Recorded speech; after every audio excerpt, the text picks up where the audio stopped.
காலையில் வெள்ளன்னு எழுந்திரிச்சி ஃப்ரெஷ்ஷாக காய்கறிலாம் வாங்கிட்டு வந்து எங்கள் அத்தை சமைக்க ஆரம்பித்தாங்க.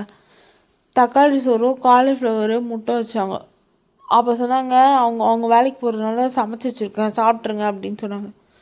சரின்னு சொல்லிட்டு இருந்தாங்க. அப்படியே நான் தூங்கிட்டேன். நான் சாப்பிடல, அப்படியே வச்சுட்டேன் அதை. அப்புறம் சாயங்காலம் வந்து எங்கள் அத்தை பயங்கரமாக திட்டினாங்க. நான் சமைச்சதே கொஞ்சோண்டு, அதையும் சாப்பிடாம இது பண்ணுறீங்க அப்படி இப்படின்னு கத்திட்டு இருந்தாங்க. அப்புறம் வந்து சொன்னாங்க, உங்களுக்கு வந்து காசோட அருமையே தெரியல, நான் அவ்வளோ கஷ்டப்பட்டு சமைச்சு வச்சுட்டு போனால் அதை கூட சாப்பிடாம இருக்கீங்க அப்படி இப்படி, இதை எங்கே நான் கூட அப்படிலாம் சொல்லிட்டே இருந்தாங்க. அப்புறம் அந்த சாப்பாடை வந்து ஈவினிங் வந்து எங்கள் ஊர் வந்து ரெக்கார்ட் டான்ஸ் செய்கிறாங்க, அவங்களுக்கு கொடுத்தாங்க. அதை அவங்க அழகாக சாப்பிட்டுட்டு சூப்பராக இருக்குமா, ரொம்ப தேங்க்ஸ் அப்படிலாம் சொன்னாங்க. எங்கள் அத்தா அப்போ சொன்னாங்க, உங்களுக்கு காசோட அருமை, அந்த சாப்பாடோட இதெல்லாம் தெரியல பாரு, இவங்க அவங்க குழந்தையும் வச்சுட்டு புருஷன் பொண்டாட்டியாக வந்து அந்த வயிற்று பொழப்புக்காக ஊர் ஊராக போயிட்டு வந்து டான்ஸ் ஆடுறாங்க. நீங்கள் எல்லாமே ஈஸியாக கிடைக்கவும் அதோட அருமை உங்களுக்கு வந்து தெரில அப்படி இப்படின்னு சொல்லிட்டு திட்ட ஆரம்பிச்சிட்டாங்க. அதுவும் உண்மை தானேங்க.